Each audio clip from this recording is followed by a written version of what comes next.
Welcome back, guys. I trust you've been staying safe. Now, I'm bringing you an update to the ongoing case of Joana deladem Yabani, the level 400 KNUST student who was found unresponsive on campus. If you are not aware of this case, you can pause this and just go back to my playlist. I have a first episode there that talks about the case when it broke just about 24 to 48 hours ago. I've been doing further research since putting out that episode because it's still a developing story.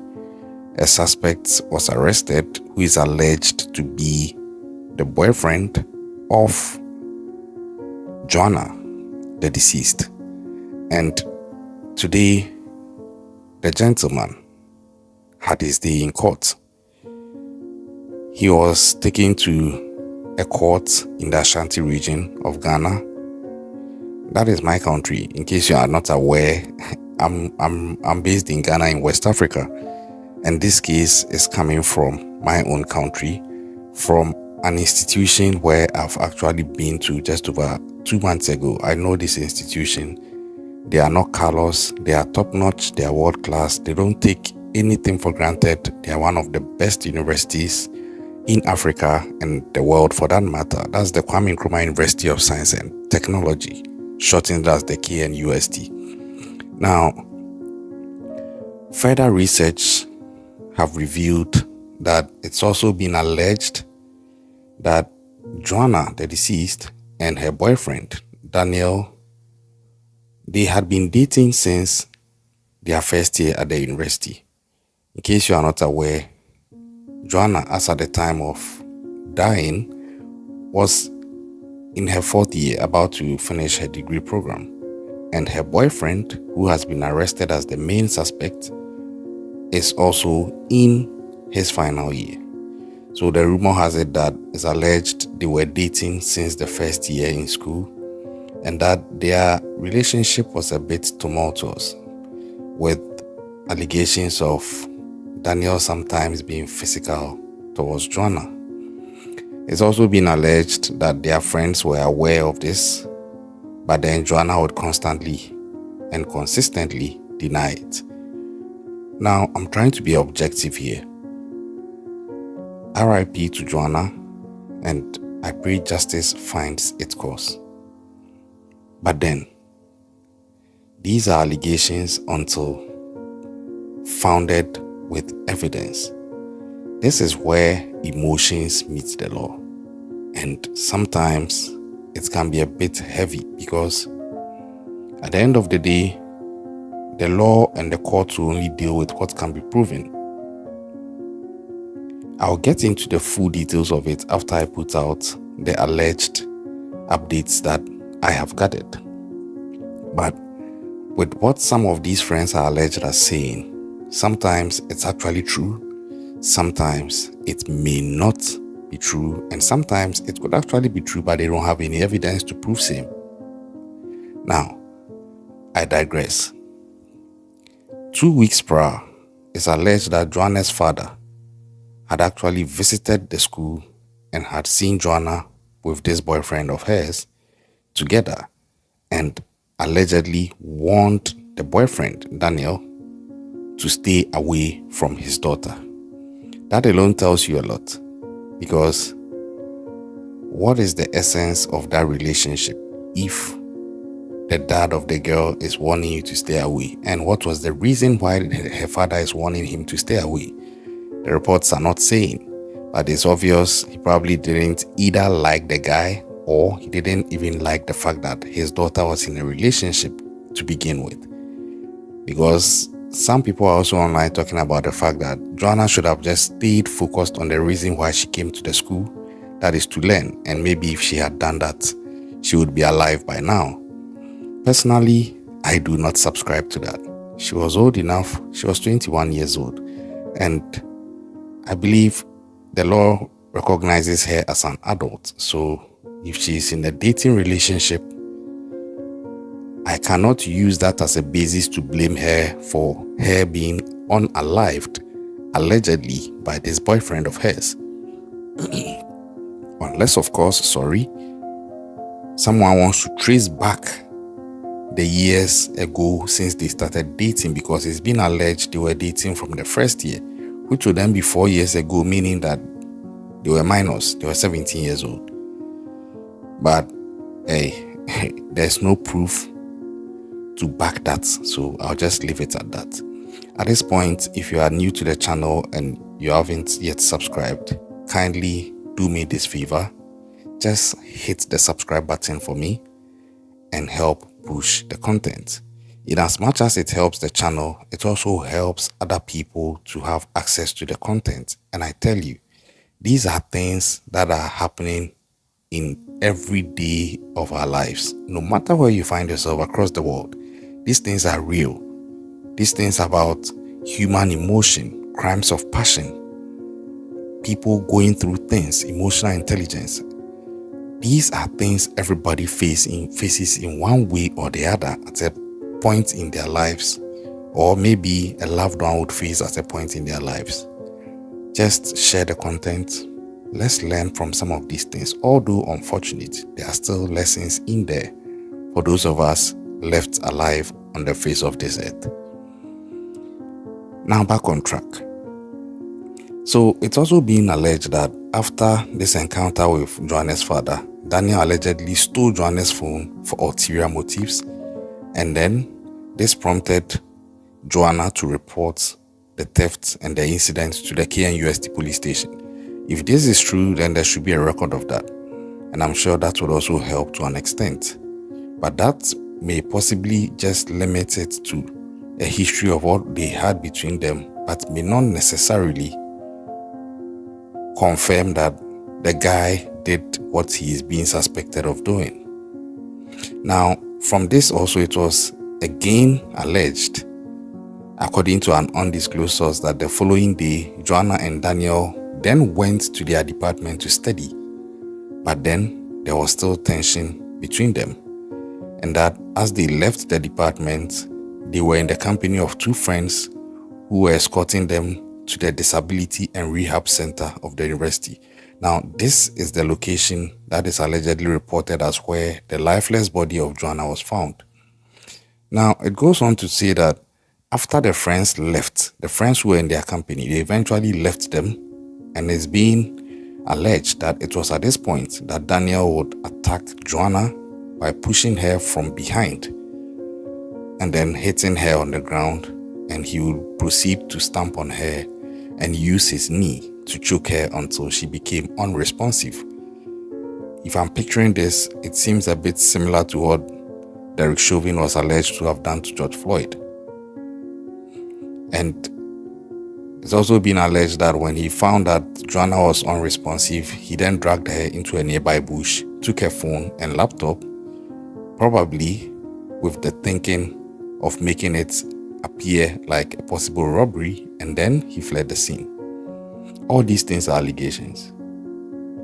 Now, it's also been alleged that when friends and classmates called Daniel's phone the next morning to inquire about the whereabouts of Joanna, his phone was actually off. But when they reached him eventually, he claimed he was unaware of Joanna's location and suggested that they should go and inquire from those two friends who were in their company when they left their department the previous night. Fast forward, Joanna's unresponsive remains were later discovered near that Disability and Rehabilitation Center where Daniel allegedly had dragged her to. And this is where the punchline comes in.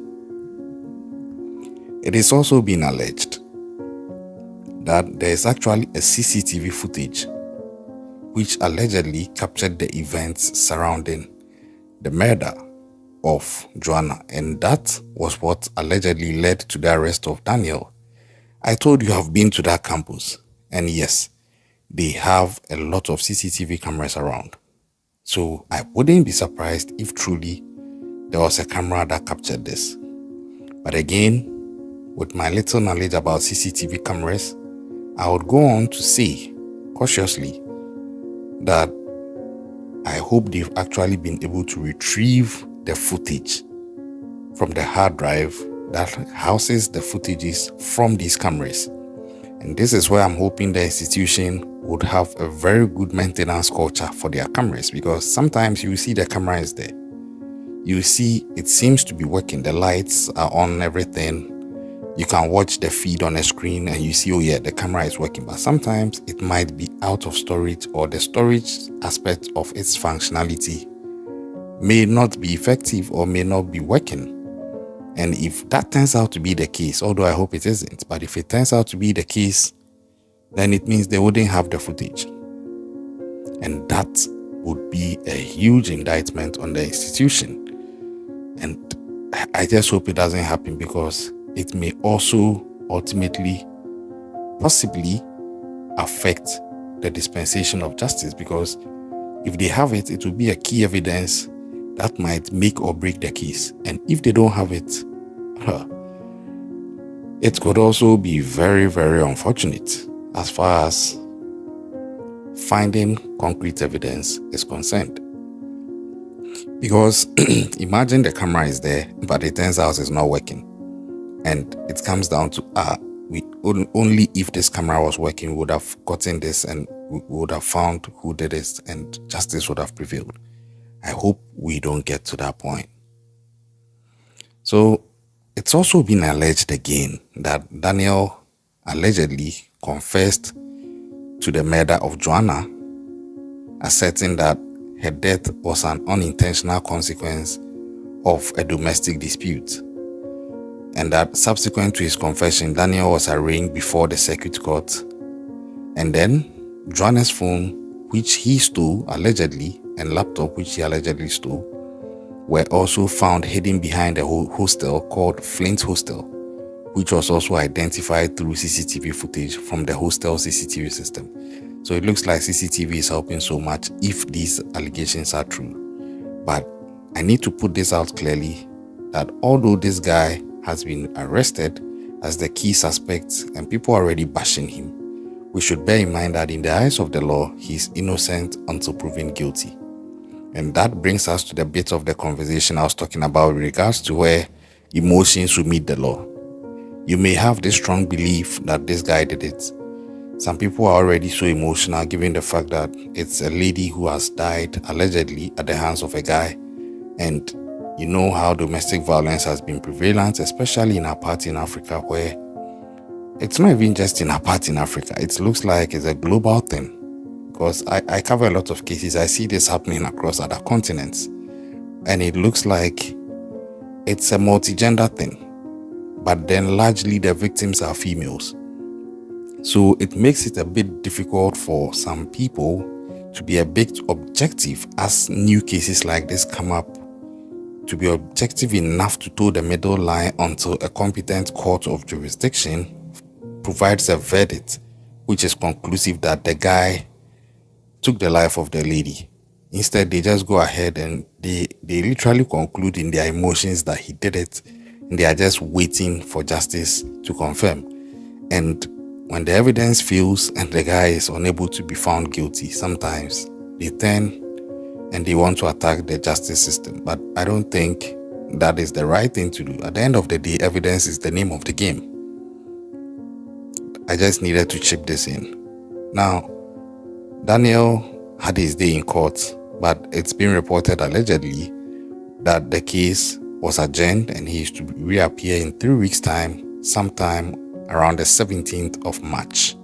I'm still following the case, like I told you, as and when updates are due, I'm going to bring them to you. But hey, stay safe out there. Share this video with people.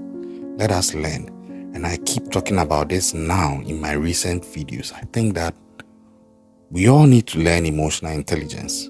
Some of these things, I don't think, even if it turns out Daniel is found guilty, I don't think Daniel in himself is some sort of, or whoever did this, let me put it that way, out of respect, because he is still innocent or found guilty. But whoever did this, if it turns out it was a dispute and it ended at this, sometimes it's that the person who is the culprit may not necessarily be maybe a killer or a serial killer or, that wicked, but then It's a matter of emotional intelligence. It's a matter of how to deal with pain and emotions, betrayal and anger.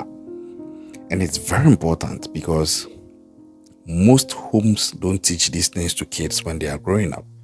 So people grow up and they have to navigate it themselves. And most often you will see people are reacting based on their emotion until it reaches a point where sometimes they do stupid things and the consequences of those stupid things change their lives forever, destroys lives, destroys families, as is seemingly and allegedly playing out here in the case of the demise of Joana, Yabani, deladem. Emotional intelligence is important. Teaching people how to deal with pain is important. Because sometimes, in as much as you may have been betrayed or hurt, if you don't compose yourself, if you don't grab and control your pain, you may be a victim of someone's betrayal, but you might end up becoming a culprit in a distraction that will transcend generations and ruin your life too. I think it's very important we start sharing information on these things and learning these things. Most of these true crime cases I cover stem from some of these things. A betrayal, and then it escalates. In some instances, you have people who are genuine serial killers going around doing damage. You have people who are narcissistic and deadly going around doing damage. But sometimes too, you have people who are regular people, but they were wronged by somebody. And vengeance, emotions, anger, pain, and other things took over, and they lost the best of themselves and ended up resorting to the worst of humanity and destroying lives and their own lives. Let's not end up that way. Sometimes people will betray you, but understand that there are evil people on this earth, but you shouldn't allow them to corrupt you. Sometimes you may not get what you want, but make peace with that and live your best life. It's easier said than done, but I tell you, if you're able to master yourself, you can master the world. Subscribe to the channel if you're yet to do so. Turn on post notifications. As always, I bring you the best, and I'll catch you on the next one. Stay safe out there.